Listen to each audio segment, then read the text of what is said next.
네, 안녕하세요. 시사발전소 한진희입니다.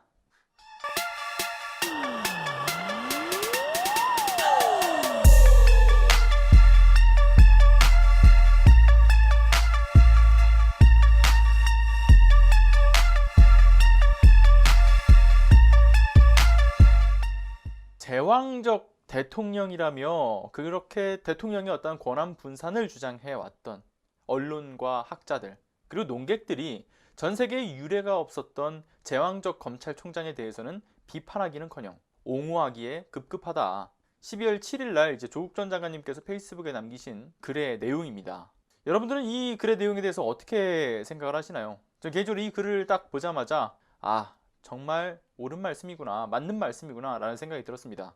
그간의 어떤 언론과 학자, 그리고 논객들이 펼쳐왔던 그 주장들과는 지금 매우 다른 모습들을 보이고 있습니다. 이들의 어떤 이중적인 행태에 그간의 어떤 모든 그런 목소리들이 그저 자신들의 정파적 이익을 위해서 소위 학자 또는 논객이라는 어떤 직함을 달고 발언을 해왔거나, 또는 언론사들에게 후원하는 이 광고주를 비롯한 소위 이제 쩐주에 의해서 그들의 생각을 대변하는 대변 언론들에 지나지 않았구나 하는 것을 다시금 새삼 느끼게 됩니다. 시대가 바뀜에 따라서 그 시대에 맞는 어떤 키워드가 이제 좀 떠오르게 되죠. 오늘날에 떠오르는 키워드가 여러분들이 생각하셨을 때는 뭐가 있을까요?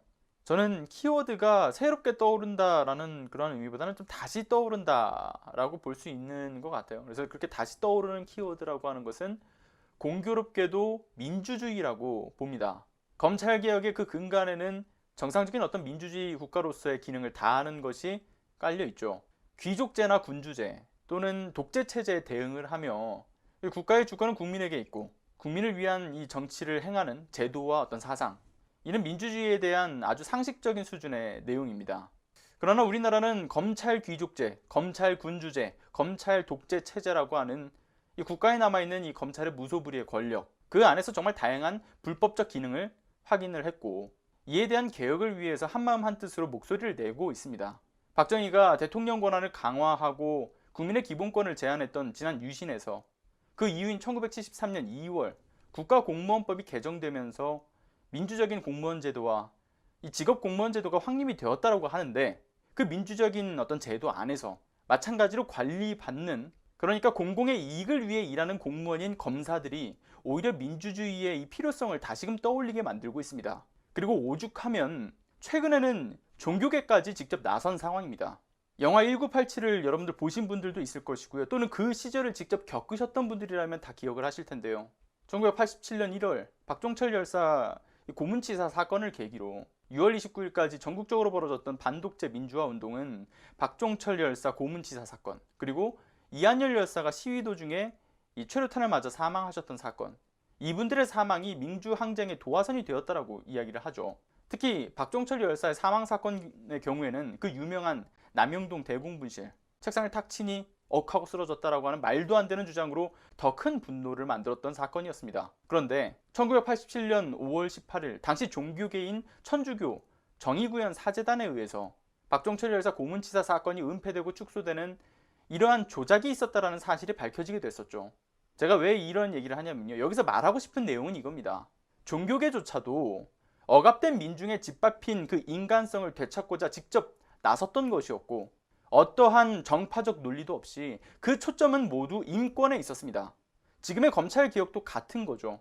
또다시 종교계는 이처럼 중차대한 사안에 대해서 목소리를 모으고 있다고 합니다. 천주교, 개신교, 원불교, 불교, 종교계가 단합을 해서 검찰 개혁의 목소리를 내기 시작했습니다. 지난 12월 1일 날 추미애 법무부 장관의 검찰 개혁을 지지하는 그러한 입장을 발표한 데 이어서 이번에는 천주교 사제와 수도자 무려 4천여 명이 검찰 개혁을 지지한다라는 입장을 밝혔다고 합니다. 12월 7일 오전 서초대검 앞에서 기자회견을 열면서 공동으로 낸 성명서의 내용은 이렇습니다. 검찰이 오늘 이 순간까지 걸어왔던 그 시간들을 스스로 돌아보면서 참회하길 바라고, 잠잠히 고요하게 지내야 할 사제와 수도자들이 이렇게 나선 것은 숱한 희생과 헌식 끝에 이룩한 우리의 민주주의가 또다시 갈림길에 놓였기 때문이라고 밝혔습니다. 그리고 많은 사람들이 검찰개혁이라는 그 네 글자에 주목하는 이유는 지금이 아니면 영영 어려울 것이라는 위기의식 때문일 거라고 짚었죠. 누구라도 가졌던 그러한 그 권력들 혹은 그러한 이권들을 내려놓긴 쉽지 않다. 허물며 그 독점적으로 행사하던 그 권한들을 포기하는 일은 더욱 그럴 것인데, 하지만 매미 같은 그 미물도 때가 되면 허물을 벗으니 과거의 허물을 벗는 일을 겁낼 필요가 없다고 지적을 했습니다. 또한 법무부 장관이 제기한 윤석열 청장에 대한 직무배제 6가지 이유에서 여실히 드러난 그 사실이지만, 남의 허물에 대해서는 티끌 같은 일도 사납게 따지면서 자신에게는 한없이 관대해지는 그 검찰청장의 이중적인 태도는 검찰의 고질적인 악습을 그대로 보여주는 게 아니냐라고 지적을 했습니다. 그리고 특권층의 어떤 비리와 범죄에 대해서 얼마든지 눈 감아주지만 자신의 이해와 맞지 않으면 어떤 상대라도, 그것이 심지어는 국민이 선출한 최고 권력이라도 거침없이 올가미를 들고 달려드는 통제불능의 폭력성을 언제까지나 참아줄 수 없다고 목소리를 모았습니다. 거기에 덧붙여 사법부도 책임이 있음을 지적을 했죠. 재판관 사찰이 만천하에 드러났음에도 불구하고 대법원장을 비롯한 사법부의 구성원들이 뚜렷한 이의를 제기하지 않고 있는데, 재판관에 대한 사찰을 업무상의 관행이라 강변해도 그저 묵묵부답 그리하는 대목에서는 불안과 의구심을 떨치기는 어렵다고 짚었습니다. 검찰개혁을 두고 이 벌어지고 있는 이런 사태들의 통단을 하면서 안타까운 마음을 금할 길이 없다라고 하면서, 검찰개혁은 오랫동안 이 지체되어 온 수건이지만 검찰은 거하게 한 축으로 살아온 과거를 반성하기는커녕 기득권 수호를 위해서 자신들의 어떤 본분을 팽개치기로 작정한 듯 보인다, 이렇게 또 지적을 했습니다. 그리고 법질서를 구현하겠다는 그 검찰의 사명의식은 일견 갸륵한 것일 수는 있으나 책임감이 과잉된 나머지 도를 넘어섰다고 비판을 했죠. 이와 같이 종교계도 목소리를 모으고 있는 그 이유가 뭐라고 생각을 하시나요? 우리는 현재 이 검찰에 의해서 유린을 당하는 민주주의와 법치주의를 목도하고 있습니다. 이제는 너무나도 익숙해진 그 특권의식 속에서 검찰은 자신들보다 귀한 대접을 받으면 불법이고, 자신들보다 못한 대접을 받으면 당연한 것이고, 자신들이 받는 그 대접은 불법이어도 합법이라는 검찰 무법천지 세상에 우리는 살고 있습니다. 그런데요, 이런 심각한 상황 속에서 너무나 황당한 소식도 전해지고 있어요. 12월 6일 서울대 온라인 커뮤니티인 스누라이프에서는 2020년 하반기 자랑스러운 동문을 투표를 했는데, 여기에 1위가 윤석열 청장이라는 이야기 여러분들 언론 보도를 통해서 보셨을 겁니다. 그리고 2위가 윤희숙 국힘의원, 3위가 금태섭, 4위는 진중권, 5위로는 안철수. 어이가 없습니다. 언론에서는 이를 대대적으로 보도를 하면서 특히 윤석열 청장을 띄우기에만 혈안이 되어 있는 상황이죠. 국민들에게 혼란을 줄 심산으로 보입니다. 이런 혼란 속에서 짚어봐야 할 팩트는 분명히 좀 짚고 넘어가야 된다고 생각을 하는데요. 해당 투표라고 하는 것은 한 사람이 3명까지 중복 투표할 수 있는 구조라고 합니다. 그러니까 공정하고 객관적인 결과로는 보기 힘들다라는 거죠. 그리고 무엇보다 언론들이 스누라이프를 서울대 그 동문들의 그러한 커뮤니티라고 대대적으로 홍보를 해주고 있지만 실제로는 서울대와 연관도 없는 외부 커뮤니티라고 합니다. 이에 대해서 우종학 서울대 그 물리천문학부 교수는 이달 6일 페이스북에 이런 글을 남겼죠. 중국집에 갔으니까 중화요리밖에 없다. 참 이런 것도 기사라고 썼는지 볼 때마다 한심하다. 스누라이프는 서울대랑 관련이 없는 그냥 닷컴이고, 서울대 재학생 그 교원 동문들의 커뮤니티라고 되어 있기는 한데 누가 만들었는지, 누가 가입을 하는 건지 알 수 없는 곳이라고 지적을 했습니다.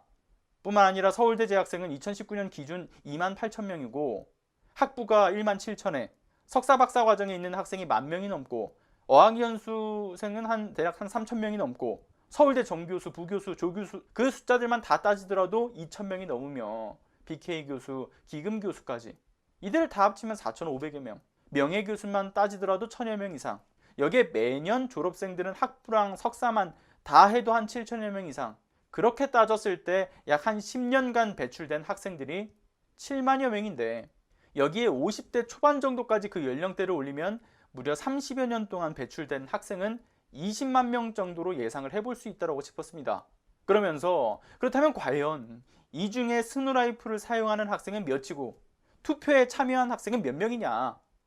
그러니까 서울대 재학생, 교원, 퇴직자, 동문을 포함하는 서울대 대표 커뮤니티라고 한다면 도대체 몇 명이 투표를 하면 그 대표성을 띌 수 있겠는가, 이것을 지적을 했습니다. 근데 그 투표 아시다시피 고작 1280명 정도가 투표한 결과였죠. 서울대 대표의 그 대표 어떤 커뮤니티의 투표랍시고 이를 대대적으로 올리는 보도가 매우 개그스럽다고 비판을 했습니다. 코미디죠, 코미디. 게다가 한 명이 3명까지 계속해서 복수 투표가 가능하다고 하니까 분석도 엉터리라고 지적을 하셨습니다.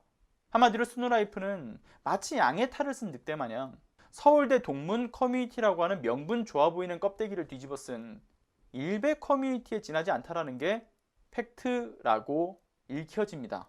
이를 통해서 여론을 조작하는 방식이 마치 지난 검찰에서 쓰는 방법처럼 이름 모를 시민단체를 통해 여론을 만드는 그러한 공작 패턴과 매우 비슷한 거죠. 여튼 이런 상황들을 정리해서 마지막으로 좀 다시 한번 말씀드리지만, 지금으로서 종교계가 나선 이유가 뭐겠습니까? 이런 여야가 나뉘는 어떤 정쟁 요소도 아니고 온 국민이 바라는 시대적 과제며 정말 숱한 희생과 헌신 끝에 도달했다라고 믿은 우리의 민주주의라고 하는 것이 검찰에 의해서 부정당해 왔고 지금도 여전히 부정당하고 있다는 겁니다. 지금의 검찰개혁은 제2의 민주항쟁으로 생각해도 결코 과하지 않은 것이고, 개혁을 막기 위해서 윤석열을 대권으로 끌어올리기 위한 이 언론과 극우 세력들의 어떤 몸부림이 스누라이프라고 하는 그런 거짓 대표성을 띤 커뮤니티와 어떤 시민단체들을 통해서 목소리를 내고 있는 거라 생각합니다. 네, 오늘은 여기까지 하겠습니다. 여러분들의 자발적인 공유는 더 많은 분들에게 개혁의 필요성을 인지시키는데, 함께 목소리를 내게 하는데 정말 큰 힘이 됩니다. 구독 안 하셨다면 구독과 알람 설정 부탁드리고요. 좋아요도 안 누르셨다면 지금 좋아요 꼭 좀 부탁드리겠습니다. 끝까지 함께 해주셔서 감사합니다.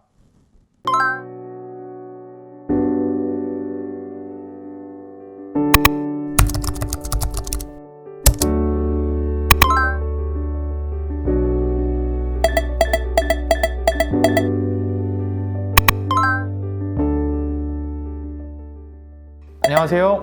시사발전소 소장 한지입니다.